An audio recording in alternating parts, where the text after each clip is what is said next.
એમ ક્રમથી સમંડલ સવસ્ત્રમ દેવતાઓનું આવાહન થયું છે. ઓમ સિદ્ધિ બુદ્ધિ સહિત શ્રીમન મહાગણાધિપતયે નમઃ.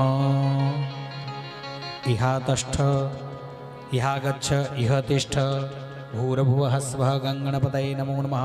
આવાહયામિ સ્થાપયામિ. 15 દિવસ પહેલા બધા દેવતાઓને બોલાવી લીધા છે.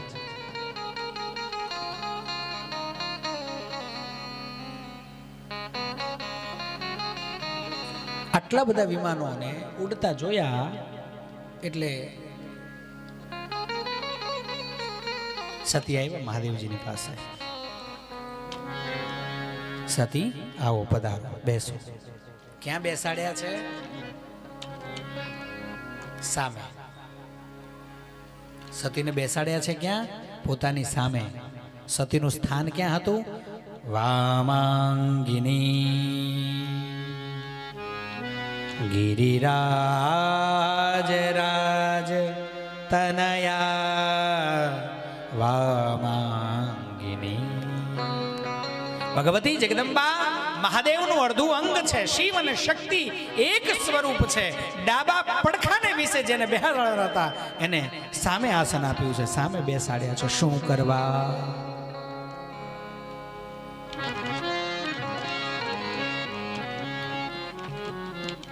પછી એમાં પાછું મારે હવે રામચરિતમાનસની કથામાં જવું પડે.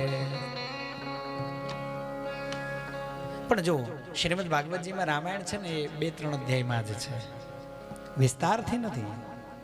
રામજી અયોધ્યા પધાર્યા ત્યાં સુધી એટલે એક શ્લોકમાં પૂરી કરવી હોય તોય કરી શકાય, અને આખી સચરિત્ર લેવી હોય તોય લઈ શકાય. પણ અહીંયા આપણે સચરિત્ર કૃષ્ણને લેવાનો છે એટલે રામાયણને ભગવાન રામચંદ્રજીની શ્રેષ્ઠ પૂજા કરીશું અને રામાયણને આપણે સંક્ષિપ્તમાં જોઈશું. પણ એની અંદર થયેલા જે રાજા એ બધાના ચરિત્રોનું દર્શન આપણે અવશ્ય કરીશું. કેટલે પહોંચ્યા હતા આપણે?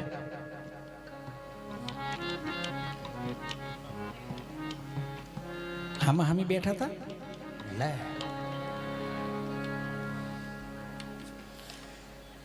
વાત સાચી છે, સામા સામે બેઠા છે, પણ જેનું સ્થાન ડાબા પડખાને વિશે છે એને સામે બેસાડવાનું કારણ, પ્રભુ રામચંદ્ર જ્યારે સીતાજીની શોધમાં નીકળ્યા ને ત્યારે કુંભજ ઋષિના આશ્રમેથી શિવ અને પાર્વતી બે, સતી અને શિવ બે કથા સાંભળી અને કૈલાસ તરફ જઈ રહ્યા હતા. ત્યારે આ સતીએ નીચે જોયું અને કીધું, પ્રભુ પેલા રામ લાગે છે, તમે જેને ઈષ્ટદેવ કરો છો, તમે જેનું સ્મરણ ભજન કરો છો એ છે? મહાદેવજીએ જોયું અને સતીના મનને પણ જાણી ગયા. હા, એ લાગે, એમના જેવા લાગે છે. હા, ચાલો આપણે કૈલાસ તરફ જઈએ. ઊભું રાખો ને એક મિનિટ. રામચંદ્રજીની પરીક્ષા કરવા માટે ગયા છે.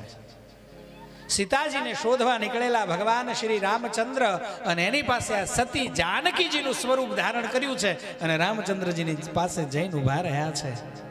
અને જેવા જાનકીજીના સ્વરૂપમાં સામે આવ્યા અને તરત જ ભગવાન રામ, કારણ કે એક બાજુ દ્રશ્ય એવું છે કે પ્રભુ રુદન કરી રહ્યા છે રામજી, અને આમ તેમ ફાફા મારી રહ્યા છે, સીતે સીતે જાનકી જાનકી. આવી ક્ષુબ્ધ અવસ્થામાં જ્યારે રામને જોયા ત્યારે સતીથી રહેવાયું નહીં. તમે આને બ્રહ્મ, આ ભગવાન, આને તમે ઈષ્ટદેવ, આના જાપ કરો છો? 1-2 મિનિટ ઉભા રહો. એમ કરી અને સતી પાસે ગયા છે અને જેવા સતીને જોયા જાનકીજીના સ્વરૂપમાં છે, રામચંદ્રજીએ 2 હાથ જોડ્યા. માં, આપ અહીંયા? મારા ભગવાન ક્યાં છે? મારા સ્વામી ક્યાં છે? આપના પતિદેવ ક્યાં છે? આટલું કીધું ને શરમાઈ ગયા. તરત જ પાછા પગલે આવીને સીધા બેસી ગયા છે. વૃષભાવરૂઢમ, બોલ્યા નથી કઈ. મહાદેવજીની પાસે આવીને વૃષભ ઉપર બેસી ગયા છે. પણ મહાદેવજી એમના મનની વાત જાણી ગયા છે કે આ સતીએ ખોટું કર્યું છે. મારા સ્વામીના અપરાધને હું ક્ષમા કરી શકું નહીં,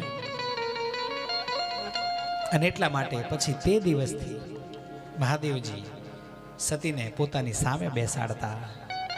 એટલે સતી આવીને સામે બેઠા છે